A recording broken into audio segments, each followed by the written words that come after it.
¿Qué tan lejos podría llegar un imperio para preservar su dominio sobre el mundo antiguo? En el 30 a.C., dos potencias ancestrales se enfrentaban en lo que sería una batalla titánica por la supremacía del Mediterráneo.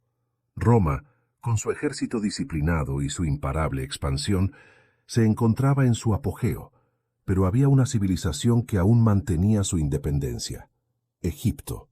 En esta tierra mítica, gobernada por la seductora y astuta Cleopatra Sepne, se desataría una de las confrontaciones más intensas y dramáticas de la historia. Roma había derrotado a todos sus enemigos, pero ¿podría realmente destruir Egipto, la joya del mundo antiguo? A la cabeza del ejército romano estaba Octavio, hijo adoptivo de Julio César, quien no solo aspiraba a vengar la muerte de su mentor, sino también a consolidar su poder absoluto sobre Roma y sus territorios. Enfrente de él, Cleopatra y su aliado, el ambicioso Marco Antonio, luchaban no solo por mantener el control de Egipto, sino por salvar una cultura milenaria de ser absorbida por la máquina imperial romana. Este enfrentamiento no sería solo una guerra de ejércitos, sino un choque de civilizaciones, de valores y de ambiciones desmesuradas.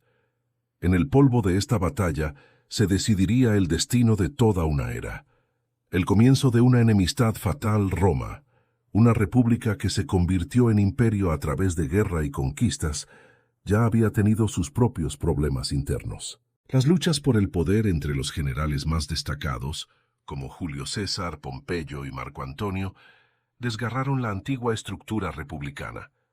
En medio de este caos, Cleopatra, la última reina de Egipto, se encontraba en una situación aún más delicada. Cleopatra, con su encanto, inteligencia y habilidades diplomáticas, se alió con César para garantizar la independencia de Egipto.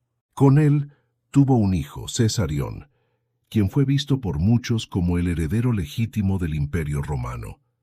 Pero el asesinato de César en el 44 a.C. dejó a Cleopatra en una situación vulnerable, y rápidamente se alineó con Marco Antonio, uno de los líderes más poderosos de Roma en ese momento. Su alianza no solo fue política. Cleopatra y Antonio se convirtieron en amantes. Su relación era tan apasionada como estratégica. Su unión parecía perfecta, pero también tenía una sombra. Octavio, el hijo adoptivo de César, quien, a medida que iba ganando poder, se vería como el verdadero rival para el dominio total de Roma. El ascenso de Octavio y la caída de la alianza. Octavio, quien había sido inicialmente aliado de Antonio durante los primeros días del segundo triunvirato, pronto se convirtió en su principal rival. Las tensiones entre los dos ex-aliados no tardaron en estallar. Marco Antonio, a pesar de ser un estratega militar excepcional, no comprendió completamente el poder de la propaganda romana, un arte en el que Octavio era un maestro. Cleopatra, quien había sido venerada en Egipto como una diosa viviente, comenzó a ser retratada como una amenaza extranjera y manipuladora, una mujer que corrompía a los romanos con su sensualidad y su influencia. A través de sus habilidosas maniobras políticas y sus discursos apasionados, Octavio comenzó a ganarse el apoyo del Senado romano. La campaña de desprestigio contra Marco Antonio y Cleopatra fue feroz, acusándolos de planear dividir el Imperio Romano y entregar su gloria a Egipto. La última carta de Cleopatra y la batalla de Actium, la guerra, se hacía inevitable.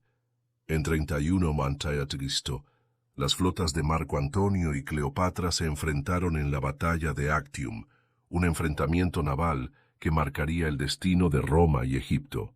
Las aguas del Mar Jónico fueron testigo de uno de los combates más importantes de la historia, donde Agripa, el almirante romano, demostró su astucia y su superioridad naval. Aunque las fuerzas de Cleopatra eran más grandes, el mar no fue su aliado. En una retirada estratégica, Cleopatra abandonó la batalla, dejando a Antonio solo frente a la derrota. Esta decisión fue un golpe devastador para las fuerzas egipcias, que vieron cómo su última esperanza se desmoronaba. Con la retirada de Cleopatra, Octavio se sintió más cerca que nunca de lograr su objetivo. Egipto ya no era solo un territorio en disputa, era el último obstáculo para la dominación absoluta de Roma. La marcha hacia Egipto, la caída de una civilización. Después de la humillación en Actium, Antonio y Cleopatra se retiraron a Alejandría, donde empezaron a preparar una última defensa. Octavio, implacable, comenzó su marcha hacia Egipto. En el proceso, sus legiones, disciplinadas y bien abastecidas, superaron los difíciles desiertos de Egipto. La marcha hacia la ciudad de Alejandría fue ardua, pero la determinación romana nunca flaqueó. Los informes de espionaje indicaban que la resistencia egipcia se estaba debilitando rápidamente. La moral de las tropas de Cleopatra también comenzó a decaer mientras las fuerzas de Octavio se acercaban.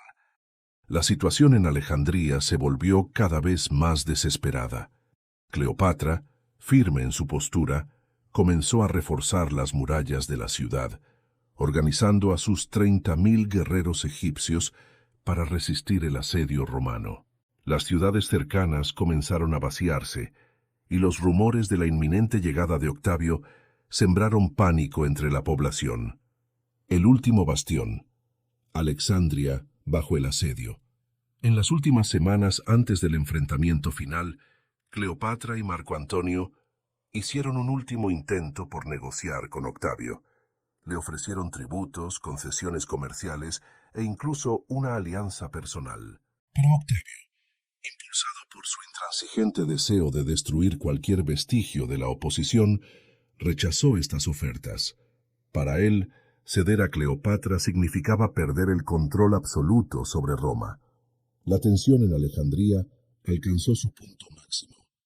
El romano era ya una fuerza imparable. Mientras los 30.000 guerreros egipcios se alineaban para su última defensa, las legiones de Octavio comenzaron a rodear la ciudad, comenzando el asedio final. Cleopatra, con la valentía que la había caracterizado, lideró a su ejército en una serie de desesperados contraataques. La lucha fue feroz, y durante un momento la esperanza parecía resurgir en las filas egipcias. La caída de Egipto, un último sacrificio. La última defensa de Cleopatra y Antonio fue un esfuerzo desgarrador. Marco Antonio, herido gravemente en la batalla, luchó con todo lo que le quedaba. Pero la resistencia se desmoronó. Los 30.000 guerreros que habían jurado lealtad a Cleopatra no podían contener el poder romano, que era superior en número y táctica. Finalmente, cuando Cleopatra comprendió que la caída de Alejandría era inevitable, tomó una decisión desgarradora. No sería capturada viva por Roma. Según la leyenda, Cleopatra se suicidó junto a Marco Antonio para evitar ser exhibida como trofeo en las calles de Roma. Su muerte marcó el final de la dinastía tolemaica y el comienzo de una nueva era. Egipto se convirtió en una provincia romana. Roma se había alzado victoriosa, pero el precio de la victoria fue alto.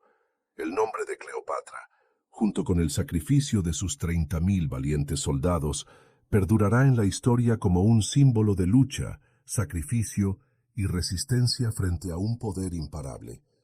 Octavio, ahora Augusto, consolidó su dominio sobre el Mediterráneo y se convirtió en el primer emperador de Roma. Pero el eco de esta última resistencia resonó a lo largo de los siglos, recordando a todos que incluso en el último aliento, el espíritu de una civilización nunca muere realmente.